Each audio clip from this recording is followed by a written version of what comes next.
Sebetulnya kalau misalnya kita ceritakan tentang masa lalu, ketika di dalam memitigasi ya bencana itu, orang-orang masa lalu itu mengenal yang namanya dorval. Dorval itu adalah alat anti gempa buatan kaum leluhur kita. Dorval itu sampai sekarang masih ada, di mana-mana masih ada, di gunung-gunung itu masih ada dorval itu. Bahkan ketika di Gunung Padang pun ketika digali itu masih ditemukan yang namanya dorval. Karena proses galian itu menjadi rusak. Dorval itu alat bulat ya, bulat, dan di tengahnya itu bisa berputar untuk bisa mencegah gempa itu terjadi. Tapi itu kan alatnya. Dan bagaimana mencegah gempa-gempa yang lain. Itu baru dari gempa ya. Itu baru dari gempa. Belum dari badai matahari atau flare matahari yang menyerang planet bumi. Belum dari asteroid yang numbuk planet bumi, begitu ya. Belum dari yang namanya angin seperti La Nina, El Nino, dan sebagainya. Belum dari yang namanya tsunami. Belum dari yang namanya gunung meletus dan sebagainya. Mereka sudah bisa memitigasi bencana, makanya sejak zaman dulu, mereka itu membuat bangunan-bangunan itu, bangunan-bangunan yang dia mampu bergoyang dengan baik. Jadi bangunan-bangunan mereka itu jarang yang ditanam ke dalam tanah. Tapi bangunan-bangunan mereka itu rata-rata dia tidak berfondasi. Makanya kecuali kalau misalnya bangunan kaum Broden atau Brodela itu raksasa, itu gede-gede, itu karena dari batuan yang sangat besar, yang sekarang berubah menjadi piramid-piramid. Dan mereka juga membuat bangunan-bangunan berbentuk piramid seperti ini.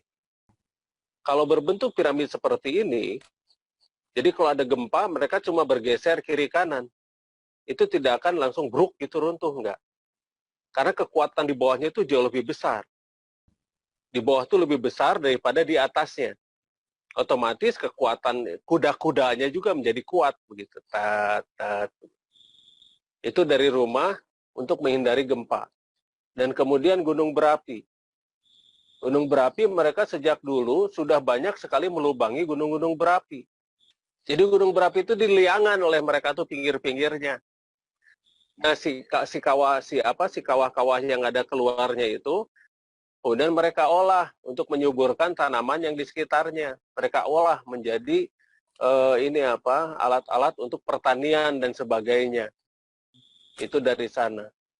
Nah, untuk flare matahari, mereka itu menghitung dari perhitungan kalender Origom. Nah, kapan matahari itu akan melidahkan flare-nya. Nah, itu mereka sudah ada perhitungan-perhitungannya. Dan mereka harus apa dan bagaimana mereka sudah. Biasanya kalau untuk flare matahari, mereka pasrah. Kecuali, mataharinya itu dibenahi. Pembenahan itu ada satu kaum yang memang biasa mengurus itu, namanya kaum Etefaka. Itu tentang alien, karena manusia sendiri ada keturunan alien. Karena Adam itu diturunkan kan ke planet ini ya. Surga itu di mana? Surganya Adam apakah sama dengan surga nanti setelah kematian? Nah itu kan tentang mitigasi nih. Dan kemudian setelah itu dari bencana seperti tsunami dan sebagainya. Makanya kenapa orang-orang zaman dulu itu, mereka itu kalau misalnya di pantai, mereka akan mencari perbukitan. Jadi mereka tidak akan pernah membangun di pinggir pantai. Tapi mereka akan membangun di atas perbukitan. Seperti rumah ini. Pantainya itu di sana di bawah. Jadi kalau tsunami itu paling hanya sebatas kaki-kaki dari perbukitannya saja. Nah itu salah satu, salah dua, salah tiga contoh soal mitigasi bencana. Dan itu sebetulnya sudah ada diajarkan oleh para leluhur kita. Begitu. Tinggal bagaimana kita menconteknya sajalah sekarang. Semua terhubung ya, yang namanya ancient technology itu semua terhubung. Seperti Gunung Padrang gitu kan, gedung Padrang gitu. Itu terhubung dengan kalender galaksi Origom ya. Nah itu yang dihitungnya itu yang 5125 tahun 236 hari itu. Jadi hitungannya seperti apa dan bagaimana. Nah justru kita bisa menghitung dari galaksi segala sesuatu tuh. Misal sekarang nanam apa, bagaimana cahaya dari alam itu seperti bagaimana. Kalau untuk pertanian, untuk perikanan, untuk segala macam itu bisa kita atur di sana. Dan itu jauh lebih canggih. Nah, semacam begitu. Jadi sebetulnya teknologi-teknologi masa lalu itu jauh lebih canggih. Bisa tadi di Cianjur. Apakah itu ada hubungannya dengan Gedung Padrang? Iya. Semuanya terhubung. Karena seluruh dunia itu terhubung. Dan batuan di Gedung Padrang juga itu mengeluarkan listrik. Waktu itu kan sudah kita ukur. Nah, justru saya tuh ada rencana nanti Gedung Padrang ini akan kita buat sebagai ya PLTB gitu kan, sebagai listrik tenaga batu. Karena batuan di sana itu mengeluarkan listrik. Terus di sana kan ada mata air. Mata air itu fungsi untuk membasahi batuan itu. Karena kalau misal batuan itu kering, tidak akan bisa, listriknya tidak akan bergerak dan tidak mengalir. Statis di sana. Tapi begitu dibasahi, itu akan muncul itu si aliran listriknya. Dan itu bisa menggerakkan lah minimal lampu-lampu gitu kan. Tapi harus basah, harus dibasahi terus. Makanya di sana ada mata air. Nah, begitu itu sudah basah semua, kita hubungkan satu dengan yang lainnya, itu besar loh. Dorval itu kan dibuatnya di Costa Rica. Yang ditemukan batuan bulat yang ada di Gunung Padang di dalam, yang nyala yang kata Pak Dani Hilman. Nah, ini ada penelitian juga dari Pak Dani Hilman, Dr. Dani Hilman. Itu menemukan di dalamnya itu ada dorval. Dorval itu yang menurut Pak Dani Hilman itu Dragon Ball katanya. Karena bulat dan menyala. Nah, itu dibuatnya itu di Costa Rica. Jadi dulu itu jarak antar ruang dan waktu itu sebetulnya itu bisa ditempuh dalam kecepatan yang luar biasa. Pembangkit energi, pembangkit listrik, pembangkit tenaga untuk misalnya satu kalau di Gedung Padang untuk parabolanya. Dan untuk memberi tenaga agar bisa mampu memunculkan holographic. Dan di dalam dorval itu sendiri itu ada memori-memori, ada rekaman karena itu adalah nanoteknologi. Ya batuan di Gedung Padang saja kan 45% kandungan besinya kan ya. Sisanya silika dan sebagainya. Sedangkan batuan normal itu paling 5%.